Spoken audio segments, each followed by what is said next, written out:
আলোকিত হবে, যে এই বাচ্চা এমন মহান বাচ্চা যেই বাচ্চার মাধ্যমে গোটা পৃথিবীর মানুষ আলোকিত হবে। তো পৃথিবীর সবচেয়ে শ্রেষ্ঠ মানবকে?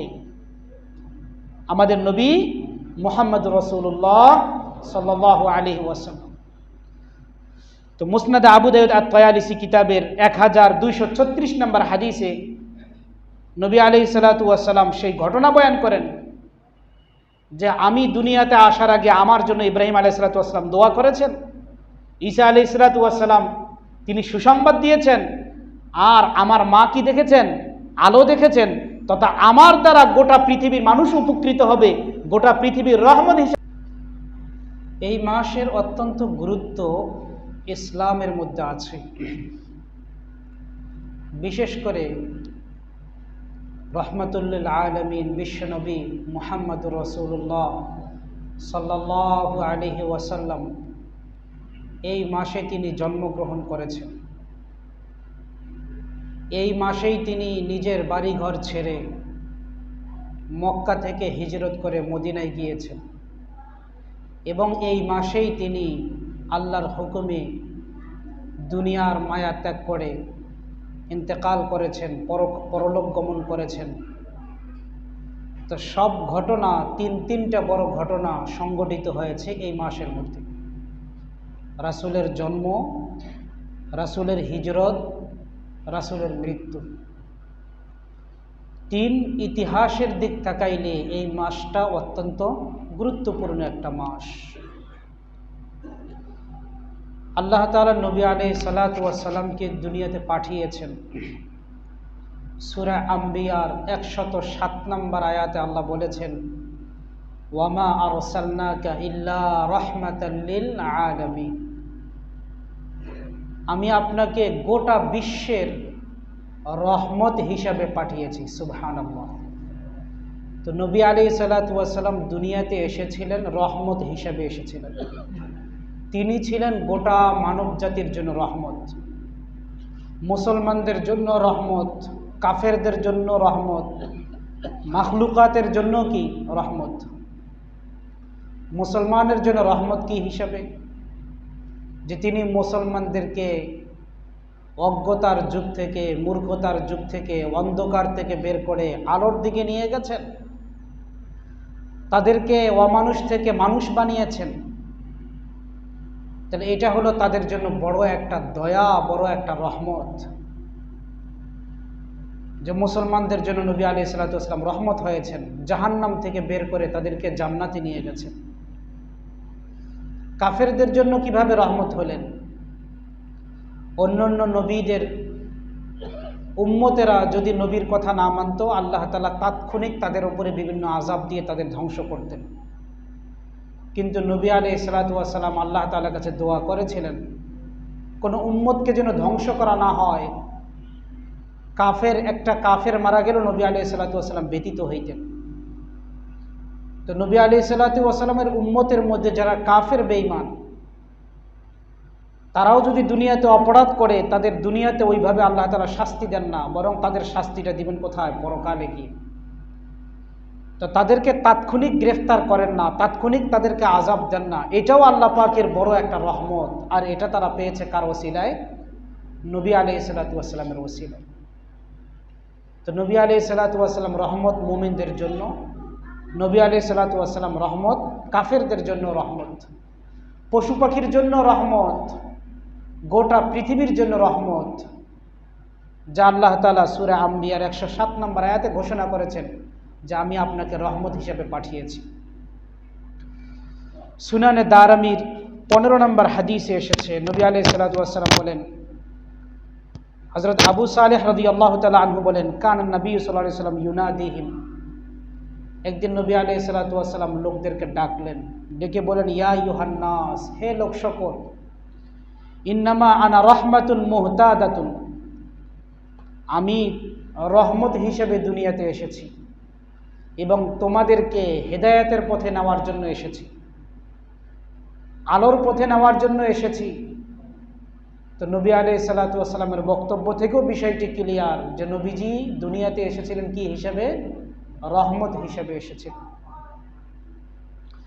সহিহ মুসলিম শরীফের বর্ণনায় এসেছে, হযরত আবু কাতাদা আল আনসারী রাদিয়াল্লাহু তাআলা আনহু নবী আলাইহিস সালাতু ওয়াস সালামকে জিজ্ঞেস করেন, ইয়া রাসূলুল্লাহ, আপনি আপনার জন্মদিনকে কিভাবে পালন করেন?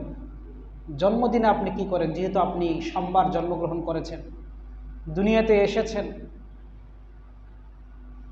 তো নবী আলাইহিস সালাতু ওয়াস সালামকে যখন জিজ্ঞেস করা হলো সুইলা আন সাওমি ইয়াউমিল ইসনাইন, সোমবারের দিনের রোজা সম্পর্কে জিজ্ঞেস করা হলো, নবীজি বললেন, যাকা ইয়াউমুন উলিদতু ফি, সোমবারের দিন আমি নবীর জন্ম হয়েছে, আমি দুনিয়াতে এসেছি। ওয়া ইয়াউমিন বুইসতু, অথবা এই দিনে আল্লাহ তাআলা আমাকে দুনিয়াতে পাঠিয়েছেন।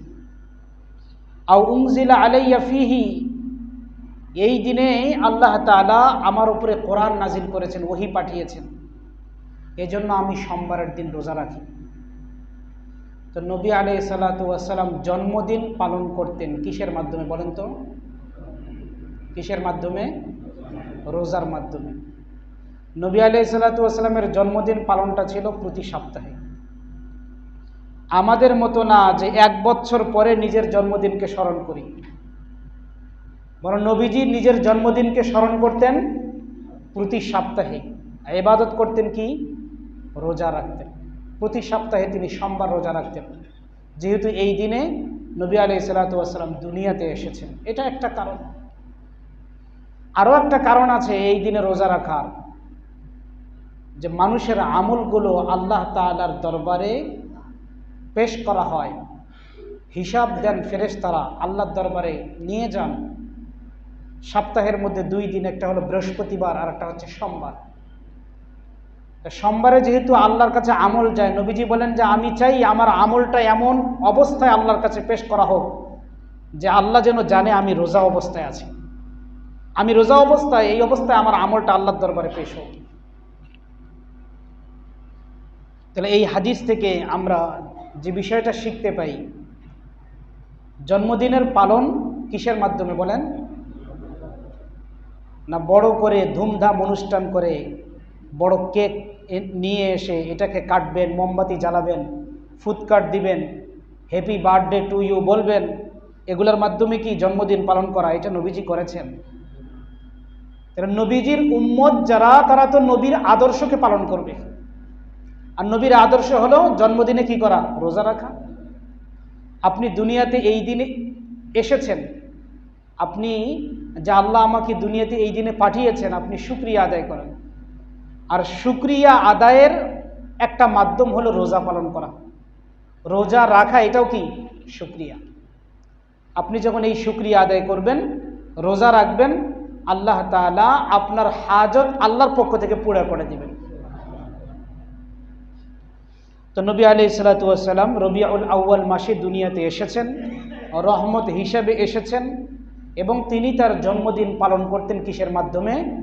রোজার মাধ্যমে। আল্লাহ আমাদেরকেও সোমবারের দিন রোজা রেখে নবী আলাইহিস সালাতু ওয়াস সালামের অনুসরণ করার তৌফিক দান করুন, এবং আমাদের জন্মদিনগুলোতেও আমাদেরকে বেশি থেকে বেশি ইবাদত করার তৌফিক দান করুন।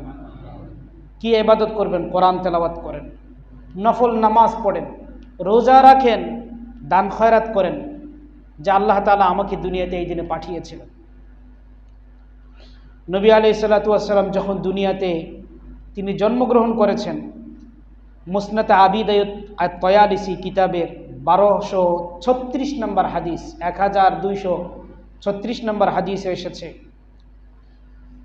হযরত আবু উমামা রাদিয়াল্লাহু তাআলা আনহু তিনি বলেন যে নবীজিকে জিজ্ঞেস করা হলো, মা কানা বাদাউ আমরিক, আপনার সূচনা কিভাবে হলো, আপনি দুনিয়াতে কিভাবে আসলেন?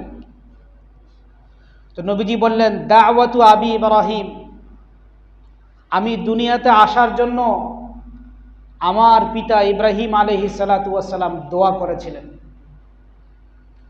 ইব্রাহিম আলাইহিস সালাতু ওয়াস সালাম দোয়া করেছিলেন, রব্বানা ওয়াবআথ ফীহিম রাসূলাম মিন আনফুসিহিম ইয়াতলু আলাইহিম আয়াতিক ওয়া ইউআল্লিমুহুমুল কিতাবা ওয়াল হিকমাতা ওয়া ইউযাক্কিহিম, হে আল্লাহ, আপনি আমার বংশে এমন একজন লোক পাঠান যেই ব্যক্তি কোরআন তেলাওয়াত করবে, মানুষকে পরিশুদ্ধ করবে, মানুষকে সংশোধন করবে, তাদেরকে দ্বীনি ইলম শেখাবে, তাদেরকে কোরআন শিখাবে, হাদিস শিখাবে, এরকমের একজন নবী আপনি আমার বংশের মধ্যে পাঠান। কে দোয়া করেছিলেন? ইব্রাহিম আলাইহিস সালাতু ওয়াস সালাম। আল্লাহ দোয়া কবুল করেছিলেন। দোয়া কবুল করে ইব্রাহিম আলাইহিস সালাতু ওয়াস সালামের জবাবে বলেছেন, লাকাদ মান্নাল্লাহু আলাল মুমিনিন, আমি মুমিনদের উপরে বড় অনুগ্রহ করেছি, দয়া করেছি। ইয বাআসা ফীহিম রাসূলাম মিন আনফুসিহিম, যে আমি তাদের মাঝে তাদের মধ্য থেকে একজন নবী পাঠিয়েছি। আর সেই নবীকে আমি 4টা দায়িত্ব দিয়েছি: কোরআন তেলাওয়াত করা, কোরআন শিক্ষা দেওয়া, মানুষকে সংশোধন করা, হাদিস শিক্ষা দেওয়া। এই দায়িত্ব দিয়ে আমি নবীকে পাঠিয়েছিলাম। তো নবীজি বলেন যে আমার সূচনা, আমি কিভাবে দুনিয়াতে আসলাম, আমার জন্য আমার পিতা ইব্রাহিম আলাইহিস সালাতু ওয়াস সালাম কি করেছেন? আল্লাহর কাছে দোয়া করেছিলেন। ওয়া বুশরা ঈসা ইবনে মারইয়াম সাল্লাল্লাহু আলাইহিমা, এবং নবীজি বলেন যে আমি যে দুনিয়াতে আসব, আমি আসার আগে যেই নবী দুনিয়াতে এসেছিলেন তিনি হচ্ছেন হযরত ঈসা আলাইহিস সালাতু ওয়াস সালাম। নবীজির 570 বছর, নবীজির জন্মের 570 বছর পূর্বে হযরত ঈসা আলাইহিস সালাতু ওয়াস সালাম দুনিয়াতে এসেছিলেন। তিনি দুনিয়া থেকে যখন আসমানে আল্লাহ তাআলা তাকে উঠিয়ে নিয়েছেন, তার আগেই ঈসা আলাইহিস সালাতু ওয়াস সালাম শেষ নবী দুনিয়াতে আসবেন এই সুসংবাদ মানুষকে শুনিয়ে দিয়েছেন। কোরআনে মাজিদের মধ্যে আল্লাহ তাআলা সেটা ঘোষণা করেছেন, ওয়াইদ ক্বালা ঈসা ইবনু মারইয়াম ইয়া বনি ইসরাঈল ইন্নী রাসূলুল্লাহি ইলাইকুম মুসাদ্দিকান লিমা বাইনা ইয়াদাইয়া মিনাত তাওরা ওয়া মুবাশশিরাম বিরাসূলিন ইয়াতি মিন বা'দি ইসমুহু আহমদ। ঈসা আলাইহিস সালাতু ওয়াস সালাম বলেন যে হে বনি ইসরাঈল, আমি হলাম তোমাদের নবী, আমি তোমাদেরকে সত্য বিষয়ে সুসংবাদ দিচ্ছি, এবং আমার পূর্বে যত নবী এসেছেন, যত কিতাব এসেছে, এগুলোকে আমি সত্যায়ন করি। সেই সাথে তোমাদেরকে ভবিষ্যতের আর একটা সুসংবাদ দেই, ওয়া মুবাশশিরান বিরাসূলিন, একজন নবীর সুসংবাদ দিচ্ছি, যেই নবী আমার পরে আসবেন, আর যেই নবীর নাম হবে ইসমুহু আহমদ, তার নাম হবে কি? আহমদ। নবী আলাইহিস সালাতু ওয়াস সালামের নাম আমরা জানি কি? মুহাম্মদ সাল্লাল্লাহু আলাইহি ওয়াসাল্লাম। নবীজির নাম যেমন মুহাম্মদ, নবীজির নাম আহমদ, এটাও নবীজির নাম। তাহলে আমাদের নবীর এক নাম হলো মুহাম্মদ, আর এক নাম হলো কি? আহমদ। দুটোই কোরআনে এসেছে। মুহাম্মাদুর রাসূলুল্লাহ কোরআনে এসেছে, মা কানা মুহাম্মাদুন আবা আহাদিম মির রিজালিকুম ওয়া মা মুহাম্মাদুন ইল্লা রাসূল। তো নবীর নাম জায়গায় জায়গায় এসেছে কোরআনে, মুহাম্মদ এসেছে, আবার আহমদ নবীর নাম, এটাও কোরআনের মধ্যে এসেছে। আর এই আহমদ নামটার কথা বলে গেছেন কে? হযরত ঈসা আলাইহিস সালাতু ওয়াস সালাম। তো নবীজি বলেন যে ইব্রাহিম আলাইহিস সালাতু ওয়াস সালাম তিনি আমার আসার জন্য দোয়া করেছিলেন। ঈসা আলাইহিস সালাতু ওয়াস সালাম আমি আসার আগে তার উম্মতদেরকে, সেকালের লোকদেরকে তিনি সুসংবাদ দিয়েছিলেন। ওয়া রাআত উম্মি আন্নাহু খারাজা মিনহা নূরুন, এবং আমার জন্মের সময় আমার আম্মা দেখলেন, আমার মা আমেনা দেখলেন যে তার ঘর থেকে, তার পেট থেকে একটা নূর বের হচ্ছে, একটা আলো বের হয়েছে, টর্চ লাইটের মতো একটা আলো। যে লাইটের পাওয়ার যত বেশি থাকে, আলোটা তত দূরে চলে যায়। তো নবীজির ঘর থেকে, আমেনার ঘর থেকে, আমেনার শরীর থেকে একটা নূর বের হলো, আর এই নূরটার পাওয়ার আদাআত মিনহু কুসুরা শাম, শাম দেশের অঞ্চলগুলো, এলাকাগুলো, এখান থেকে এত আলো হয়েছে যে তিনি এই আলোতে, এই লাইটের আলোতে মক্কা থেকে সিরিয়া অঞ্চলের এলাকাগুলো আলোকিত হওয়া দেখেছেন। সুবহানাল্লাহ। কে দেখেছেন? নবী আলাইহিস সালাতু ওয়াস সালামের মা আমেনা তিনি দেখেছেন যে যখন নবীজির জন্ম হয় তখন একটা নূর বের হয়েছে, আলো বের হয়েছে। তো এই নূর দেখার দ্বারা লাভ কি? আসলে কি নূর উদ্দেশ্য? এখানে আলোই উদ্দেশ্য না। আসল উদ্দেশ্য হচ্ছে যে এই নবী যখন দুনিয়াতে জন্মগ্রহণ করতেছেন, এই নবীর মাধ্যমে গোটা পৃথিবীতে আলো ছড়িয়ে যাবে।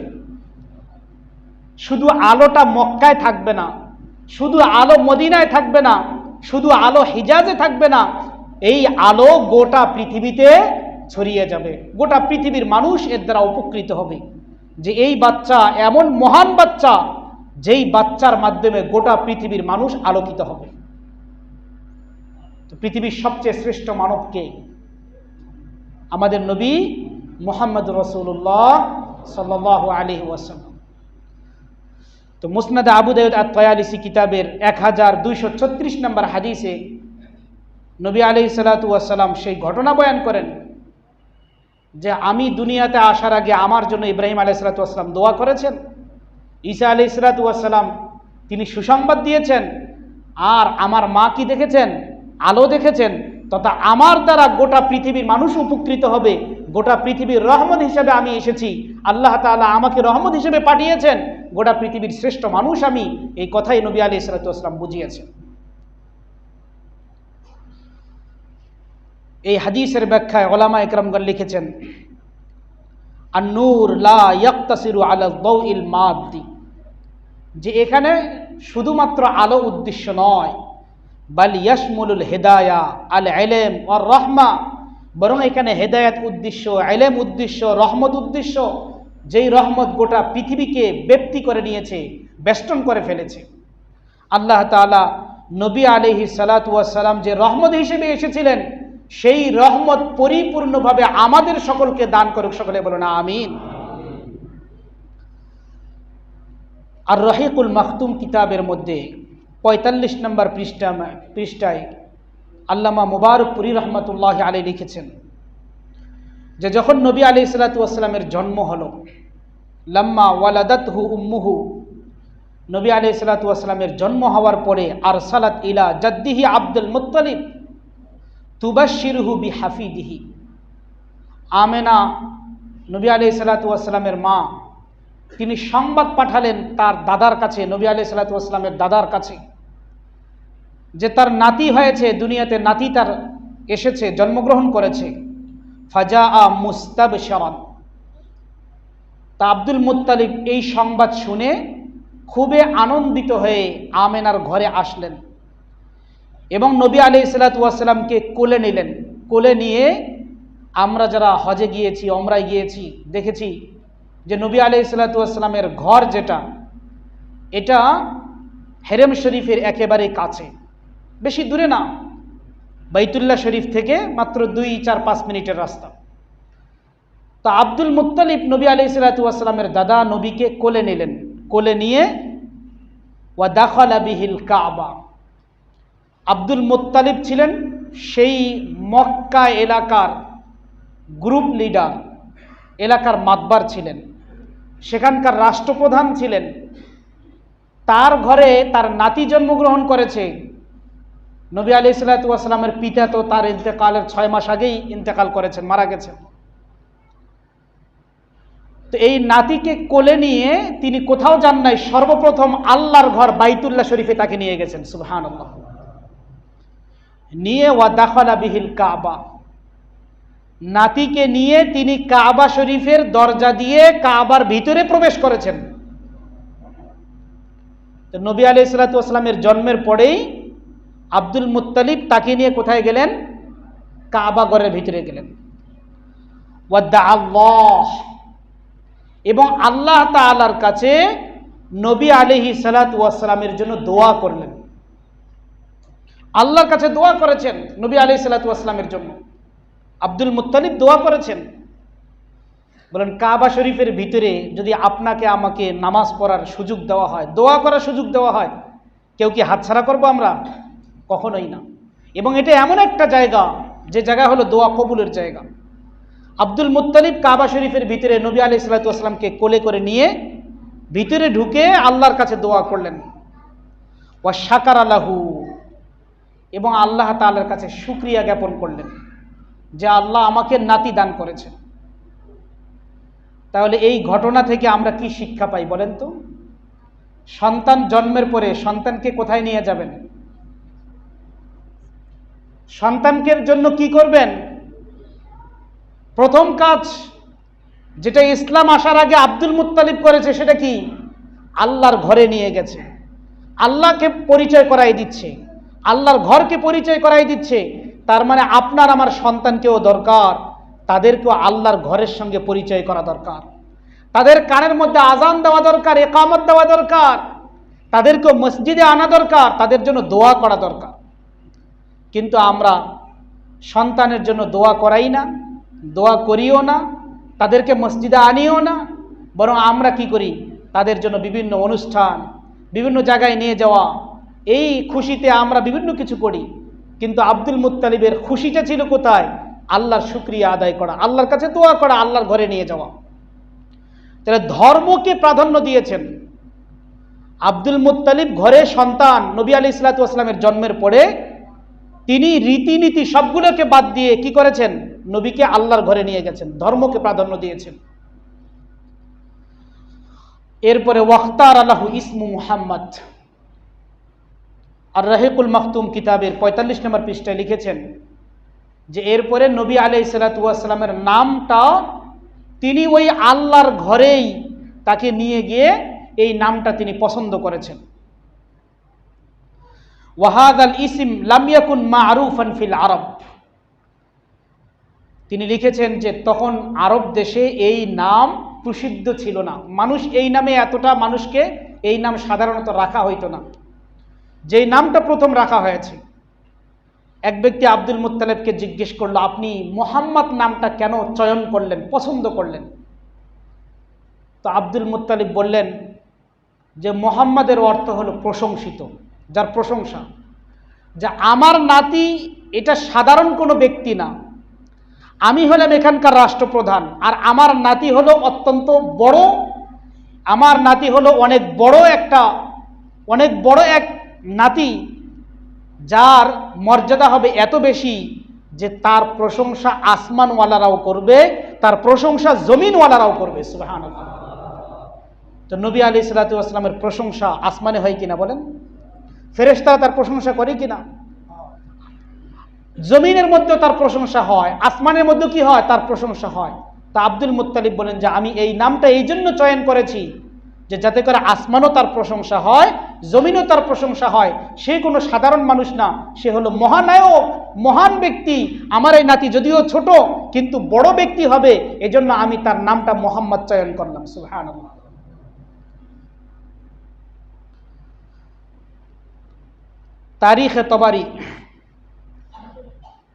তারিখে তবারির মধ্যে এসেছে 2 নম্বর খণ্ড 166 নম্বর পৃষ্ঠায়,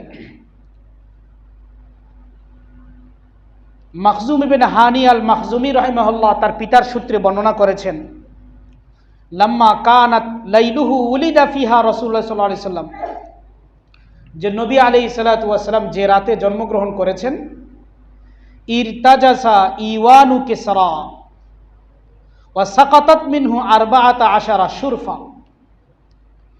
তো তিনি তার কিতাবের মধ্যে লিখেন যে যখন কেসরা ছিল তখনকার সবচেয়ে মোরল, যেমন গোটা পৃথিবীর এখন মোরলগিরি করছে আমেরিকা, তো তখনকার কেসরা যে পারস্য যে অঞ্চল, সেখানকার বাদশা ছিল গোটা পৃথিবীর সবচেয়ে মোরল হিসেবে কাজ করত। তো তখন এই কেসরা অঞ্চলের সেখানকার বাদশার তার যে বিল্ডিং ছিল, এই বিল্ডিংয়ে 14টা পিলার ছিল, 14টা গম্বুজ ছিল। তো 14টা গম্বুজ একই রাতের মধ্যে, যেটা অত্যন্ত মজবুত করে নির্মাণ করা হয়েছিল, এটা ধসে পড়ে যায়। ওয়া খামিদাত নারু ফারিস, এবং পারস্য অঞ্চলে 1000 বছর থেকে চলে আসা তারা আগুনের পূজা করত, আর সেই আগুনটা দীর্ঘ 1000 বছর থেকে জ্বলতেছিল। তো যে রাতে নবী আলাইহিস সালাতু ওয়াস সালামের জন্ম হয়েছে, ওই রাতেই সে আগুন অটোমেটিক নিভে গিয়েছে, আর বাদশার 14টা গম্বুজ ধসে পড়েছে। তো বাদশাহ এটা দেখে অত্যন্ত হতবাক যে এটা কিভাবে সম্ভব, কেন এরকমের হলো। তো এটার দ্বারা আল্লাহ তাআলা তাদেরকে মেসেজ দিয়েছেন যে তোমাদের আগুনের পূজার দিন শেষ, মূর্তি পূজার দিন শেষ, তোমাদের রাজত্বের দিন শেষ। এমন এক মহামানব দুনিয়াতে জন্মগ্রহণ আজকে করেছে, যার দ্বারা তোমাদের রাজত্ব সব কি হয়ে যাবে, বিলীন হয়ে যাবে, অস্তিত্ব শেষ হয়ে যাবে। আল্লাহ তাআলা সেদিকে ইশারা করে এরকমের আজব একটা ঘটনা দুনিয়াতে দেখিয়েছেন। এবং এই ঘটনাটা তারিখে তবারির মধ্যে বর্ণিত হয়েছে। তো এটা একটা ইতিহাসের বর্ণনা, হাদিসের বড় কোনো কিতাবের মধ্যে তেমন গ্রহণযোগ্য কোনো সনদে এটা বর্ণিত হয় নাই। তো ইতিহাস হিসেবে আমরা যদি এটাকে গ্রহণ করি যে হ্যাঁ, আল্লাহ তাআলা চাইলে এরকমের ঘটনা ঘটাইতে পারেন। তো নবী আলাইহিস সালাতু ওয়াস সালামের যখন জন্ম হয়েছে, তো আল্লাহ তাআলা এরকমের অলৌকিক কিছু ঘটনা দুনিয়াতে দেখিয়েছেন। তাহলে যেই নবী দুনিয়াতে আসলেন, জন্মগ্রহণ করলেন, রহমত হিসাবে আসলেন, নিজের জন্মদিনটা রোজার মাধ্যমে তিনি পালন করেন এবং তার মা নূর দেখলেন, যে নূরের দ্বারা যে গোটা বিশ্বের মানুষ এর দ্বারা রহমত পাবে, এর দ্বারা হেদায়েত পাবে এবং বিশ্বের মোড়লদের ক্ষমতা এক সময় শেষ হয়ে যাবে, যেটা নবী আলাইহিস সালাতু ওয়াস সালামের ইন্তেকালের আগ মুহূর্তে পারস্য, এরপরে সম্রাট যারা আছে, এদের বাদশাহী আস্তে আস্তে সব কি হয়ে গিয়েছিল, শেষ হয়ে গিয়েছিল। তো দুনিয়াতে আল্লাহ তাআলা সব কিছু দেখিয়েছেন, এর দ্বারা করিয়েছেন। এই মহানবীর উম্মত হতে পেরে আমরা খুশি না বেজার বলেন? তাহলে খুশি হতে গেলে আমাদের করণীয় কি? নবী আলাইহিস সালাতু ওয়াস সালামকে অনুসরণ করতে হবে, নবী আলাইহিস সালাতু ওয়াস সালামকে পুরোপুরি মানতে হবে, নবীর আদর্শ অনুযায়ী আমাদের চলতে হবে। তো একদিকে যেমন নবীজির জন্মের ইতিহাস, আবার এই একই মাসে নবী আলাইহিস সালাতু ওয়াস সালাম মক্কার মধ্যে যখন নিজের জীবনের 53টা বছর কাটিয়েছেন, যেই জায়গার মধ্যে তার জন্ম, যেখানে তার বিবাহ শাদী, যেখানে তার বেড়ে ওঠা, যেখানে তার শৈশবকাল, যৌবনকাল, জীবনের 53 বছর পর্যন্ত যেখানে তিনি থাকলেন, এই এলাকার প্রতি তার মায়া মমতা কেমন থাকবে? অনেক বেশি থাকবে। এই এলাকার থেকে যখন তাকে ছেড়ে, নিজের এলাকা ছেড়ে, অত্যাচারিত হয়ে, নির্যাতনের কারণে সহ্য করতে না পেরে আল্লাহর হুকুমে যখন তাকে নিজের এলাকা ছেড়ে, বাড়িঘর ছেড়ে, সব কিছু রেখে যখন তাকে দেশ ত্যাগ করতে হচ্ছে, তাহলে নবীজির মনে কষ্ট কম ছিল না, অনেক বেশি ছিল? বেশি ছিল। যদি আপনাকে আমাকে বলা হয় যে নিজের বাড়িঘর ছেড়ে তুমি চলে যাও, সব কিছু রেখে চলে যাও, নাহলে তোমাকে হত্যা করা হবে, শেষ করে দেওয়া হবে, এই লোকটা ওই এলাকা ছেড়ে কি কম কষ্টে যাবে? নিজের বাড়িঘর মানুষ কখন ছাড়ে? কখন ছাড়ে নিজের বাড়িঘর, নিজের আত্মীয় স্বজন, নিজের সমাজ, নিজের এলাকা, নিজের জন্মভূমি, নিজের মাতৃভূমি, এই সব কিছুর মায়া ত্যাগ করে নবী আলাইহিস সালাতু ওয়াস সালাম এই মাসেই হিজরত করে মক্কা থেকে কোথায় গিয়েছেন? মদিনায় গিয়েছেন। নবীজি যখন হিজরত করলেন, তো নবীজি তো সরাসরি মদিনার পথে রওনা করেন নাই, কারণ মদিনা হচ্ছে মক্কা থেকে উত্তর দিকে। কিন্তু নবী আলাইহিস সালাতু ওয়াস সালাম মক্কা থেকে দক্ষিণ দিকে রওনা করেছেন। জাবালে সাউর যে পাহাড় আছে, যেটা মক্কা থেকে প্রায় 3 কিলোমিটার দূরে, জাবালে সাউর দক্ষিণ দিকে রওনা করেছেন, যাতে মক্কার লোকেরা তারা তো খুঁজবে যে নবীজি গিয়েছেন কোন দিকে, উত্তর দিকে। উত্তরের পাহাড় পর্বত রাস্তাঘাটে নবীজিকে খোঁজা হবে, কিন্তু নবীজি এখানে কি করেছেন? কৌশল ভূমি পালন করেছেন, যে আমি যদি এদিক দিয়ে যাই, সরাসরি যাই, তাহলে এই অঞ্চলের পাহাড়গুলোতে আমাকে খোঁজা হবে, এই দিকের রাস্তাগুলোতে আমাকে খোঁজা হবে, আমাকে পাইলেই তো তারা হত্যা করে ফেলবে, শেষ করে ফেলবে। তো নবীজি আবু বকর রাদিয়াল্লাহু তাআলা আনহুকে নিয়ে মদিনার দিকে রওনা না করে তিনি উত্তর দিকে, মক্কা থেকে উত্তর দিকে মদিনার দিকে যান নাই, না গিয়ে মক্কা থেকে দক্ষিণ দিকে তায়েফের দিকে নবী আলাইহিস সালাতু ওয়াস সালাম 3 কিলোমিটার দূরে জাবালে সাউর, এই পাহাড়ে নবী আলাইহিস সালাতু ওয়াস সালাম উঠে একটা গুহার মধ্যে আশ্রয় নিলেন, আবু বকর রাদিয়াল্লাহু আনহু সহ। 3 দিন 3 রাত সেখানে অবস্থান করেছেন। সেখানে অনেক অলৌকিক ঘটনাও ঘটেছে। আবু বকর রাদিয়াল্লাহু আনহু বলছিলেন যে সেখানেও তাদেরকে খুঁজতে গিয়েছিল। নবীজি বলেছিলেন, লা তাহজান ইন্নাল্লাহা মা'ানা, আবু বকর চিন্তা করিও না, আল্লাহ আমাদের সাথে আছে, কাফেররা আমাদের কিছুই করতে পারবে না, আল্লাহ আমাদের সাথে আছে, আমি আল্লাহর ইশারায় এখানে এসেছি, তুমি চিন্তা করিও না। আবু বকর রাদিয়াল্লাহু তাআলা আনহু চিন্তা করেছিলেন যে আমরা ধরা পড়ে গেলেই তো শেষ। 3 দিন 3 রাত পর্যন্ত সেখানে আবু বকর রাদিয়াল্লাহু আনহুর তার গোলাম সেখানে নবী আলাইহিস সালামদেরকে খাবার দিয়ে আসতো খুব গোপনে রাত্রিবেলায় এই পাহাড়ের মধ্যে। তো নবী আলাইহিস সালাম কষ্ট করেছেন। এরপরে 3 দিন 3 রাত পরে তিনি যখন বুঝলেন যে এখন হয়তো আর তারা খুঁজবে না, এরপরে তিনি আবার সেই দক্ষিণ দিক থেকে রওনা করে আবার মদিনার দিকে, উত্তর দিকে তিনি রওনা করলেন। নবীজি যখন মদিনাতে গিয়ে পৌঁছলেন, মদিনাতে পৌঁছলেন যে জায়গার মধ্যে, সেখানে পৌঁছার পরে সর্বপ্রথম তিনি মসজিদে কুবা নির্মাণ করলেন। 4টা মসজিদের ফজিলত এসেছে, পৃথিবীর সকল মসজিদের ফজিলত আছে, কিন্তু বিশেষ করে 4টা মসজিদ। এটা হলো হারাম শরীফ বাইতুল্লাহ, এটা হলো মসজিদে নববী, মসজিদে আকসা যেটা বাইতুল মুকাদ্দাসে, আর একটা হলো মসজিদে কুবা। নবীজি বলেন, তিরমিজি শরীফের হাদিসে এসেছে, যে ব্যক্তি as-salatu fi মসজিদে কুবা কাউমরাতিন, মসজিদে কুবার মধ্যে 2 রাকাত নামাজ আদায় করলে আল্লাহ তাআলা তাকে একটা উমরার সওয়াব দান করেন। মসজিদে নববী থেকে মসজিদে কুবা প্রায় 5 কিলোমিটার রাস্তা। মসজিদে কুবায় নবী আলাইহিস সালাম প্রতি শনিবার মসজিদে কুবায় কখনো পায়ে হেঁটে যাইতেন, কখনো বাহনে আরোহণ করে যাইতেন। মসজিদে কুবায় গিয়ে নবী আলাইহিস সালাম নামাজ আদায় করে সেখানে কিছু ওয়াজ নসিহত করে এরপরে মসজিদে কুবা থেকে নবীজি ফিরে আসতেন।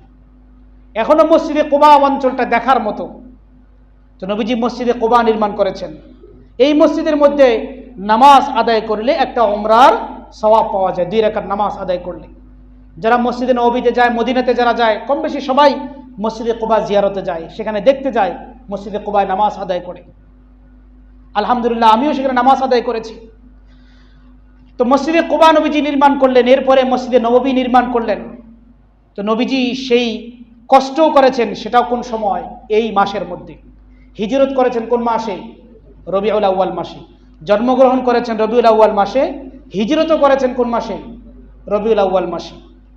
এরপরে নবী আলাইহিস সালাম দুনিয়া থেকে চলে গেছেন, ইন্তেকাল করেছেন, সেটাও এই মাসে। এবং নবীজির চলে যাওয়া শুআবুল ঈমান নামক কিতাবে আল্লামা বাইহাকী রাহমাতুল্লাহ আলাইহি একখানা হাদিস এনেছেন, 9677 নম্বর হাদিস।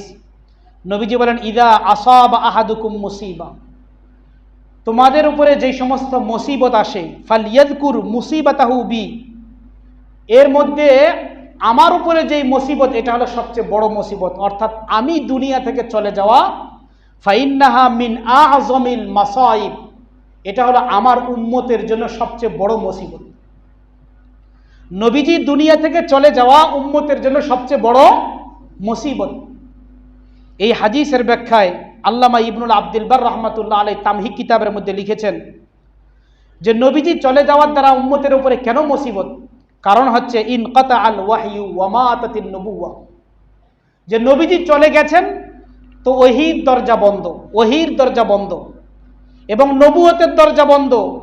আসমান থেকে দুনিয়ার সম্পর্ক, যেই ওহীর মাধ্যমে যেই সিলসিলা, যেই ধারাবাহিকতা ছিল, এটাও বন্ধ। এবং নবী আলাইহিস সালাম চলে যাওয়ার দ্বারা উম্মতেরা, সাহাবায়ে কেরাম যে কষ্ট পেয়েছেন, তাদের দুনিয়ার অন্য কোনো কষ্ট এত বড় কষ্ট ছিল না।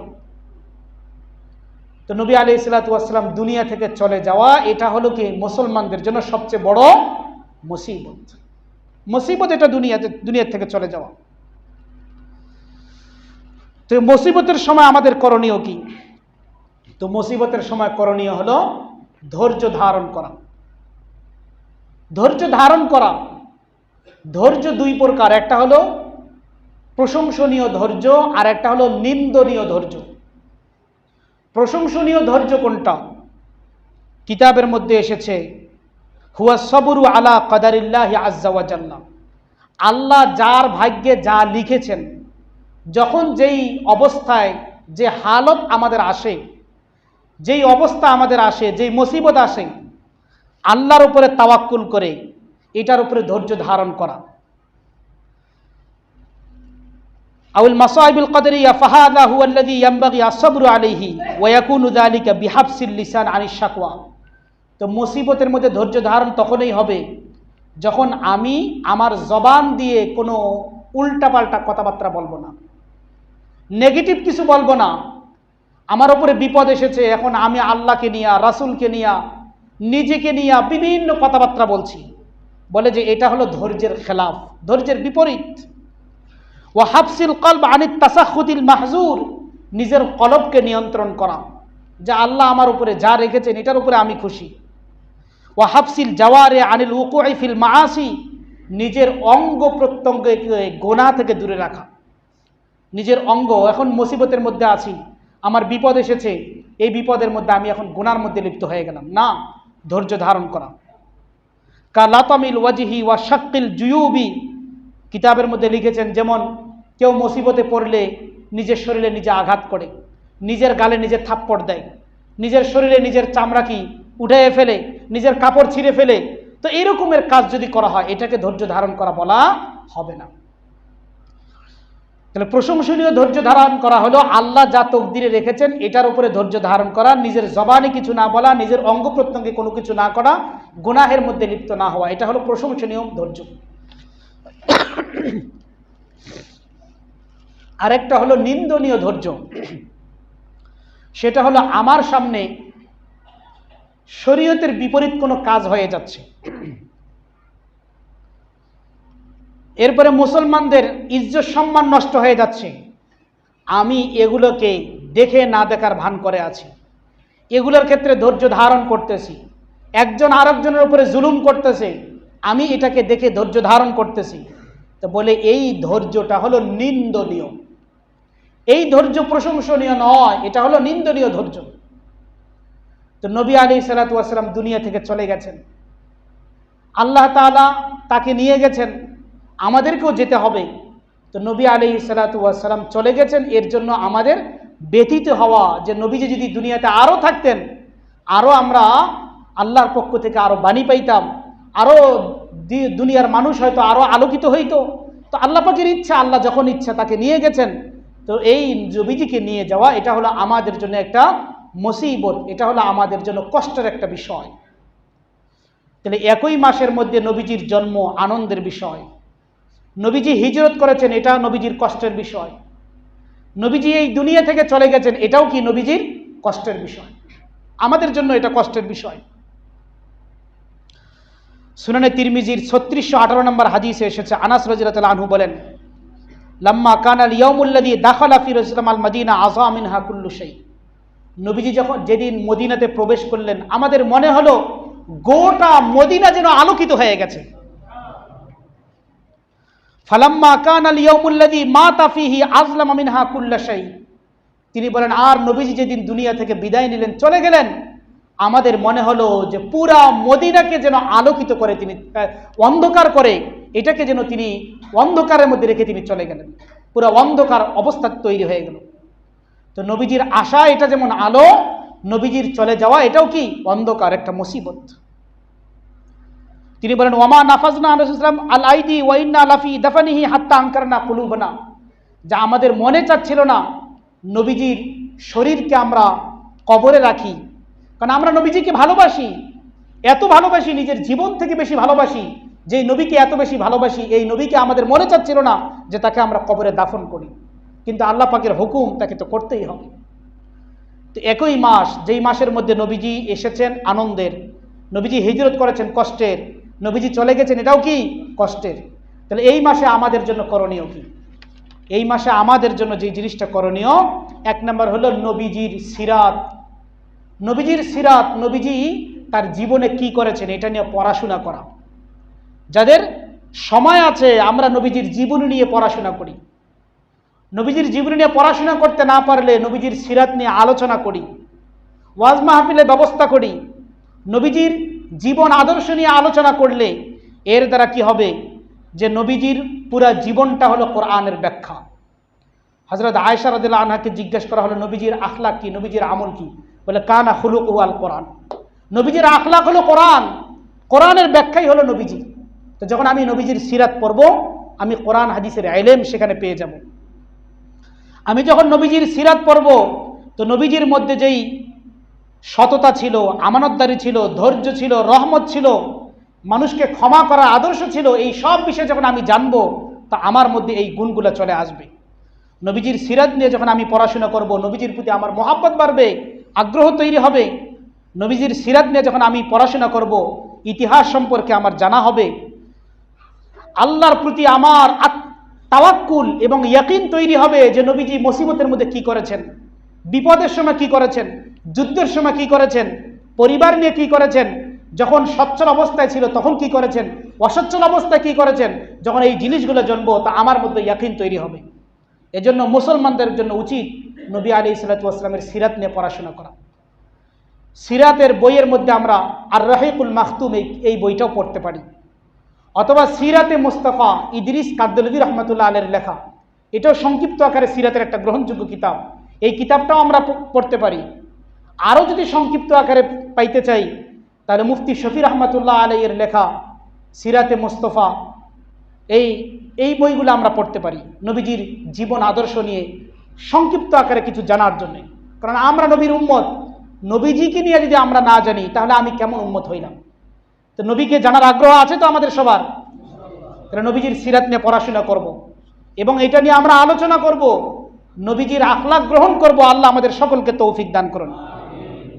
এবং এই মাসে বেশি থেকে বেশি নবী আলাইহিস সালামের দরুদ শরীফ পড়া, কারণ নবীর উপরে একবার দরুদ পড়লে আপনার উপরে আল্লাহ তাআলা 10 বার রহমত নাজিল করবেন। সহিহ ইবনে হিব্বানের 911 নম্বর হাদিসে এসেছে, নবীজি বলেন, যেই লোক বেশি বেশি আমার উপরে দরুদ পড়ে কিয়ামতের দিন সে তত বেশি আমার কাছে থাকবে। তো নবীজির কাছে আমরা কিয়ামতের দিন থাকতে চাই কিনা? তাহলে নবীর উপরে কি পড়তে হবে? বেশি বেশি দরুদ শরীফ পাঠ করতে হবে। এরপরে নবীজির আদর্শকে গ্রহণ করা, নবীজির আদর্শকে গ্রহণ করা। কোরআনে মাজিদের মধ্যে আল্লাহ বলেন, কুল ইন কুনতুম তুহিব্বুনাল্লাহ ফাত্তাবিউনি, যে তোমরা যদি আল্লাহকে ভালোবাসতে চাও আমি নবীকে অনুসরণ করো, ইউহিব্বুকুমুল্লাহ, আল্লাহ তোমাদেরকে ভালোবাসবেন। তাহলে আল্লাহর ভালোবাসা পাইতে হলে আগে নবীকে ভালোবাসতে হবে, নবীকে আমাদের কি করতে হবে? অনুসরণ করতে হবে। আর নবীর অনুসরণ কোনটা? নবীর জন্মকে অনুসরণ করা যাবে? নবীর জন্মের সময় সেই কেসরার আগুন নিভে গেছে, এরপরে পিলার ধসে গেছে, গম্বুজ ধসে গেছে, আমাদের জন্মের সময় কি এরকমের হবে? এটা কি পালন করার জিনিস না।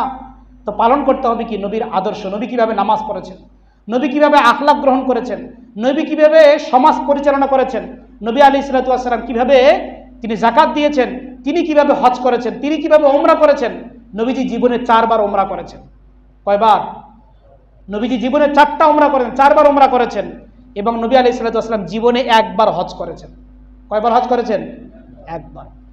তো নবী আলাইহিস সালামের আদর্শকে আমরা গ্রহণ করি। আল্লাহ আমাদের সকলকে তৌফিক দান করুন। এবং বেদাত থেকে দূরে থাকা, এই মাসের মধ্যে অনেক বেদাত কুসংস্কার হয়ে থাকে, এগুলোর সঙ্গে আমরা থাকবো না। এবং আল্লাহ যে আমাদেরকে এই নবীর উম্মত বানিয়েছেন, এজন্য আল্লাহ তাআলার কাছে শুকরিয়া আদায় করা। লাইন শাকারতুম লাযিদান্নাকুম, আল্লাহ বলেন যদি শুকরিয়া আদায় করো আমি নিয়ামত বাড়ায় দেবো। নিয়ামত কি? আমি যদি এই নবীর উম্মত হইতে পেরেছি, এই জন্য শুকরিয়া আদায় করি। আল্লাহ তাআলা নবীকে ফলো করার, নবীর মোহাব্বত, দ্বীনের উপরে থাকা, হেদায়েতের উপরে থাকা আমার জন্য আরো সহজ করে দিবেন। এজন্য আমরা নবীর উপরে বেশি বেশি দরুদ শরীফ পাঠ করব, নবীকে মোহাব্বত করব, নবীর আদর্শকে জানবো। আল্লাহ আমাদের সকলকে তৌফিক দান করুন। যারা সুন্নত পড়ে নেই কবুল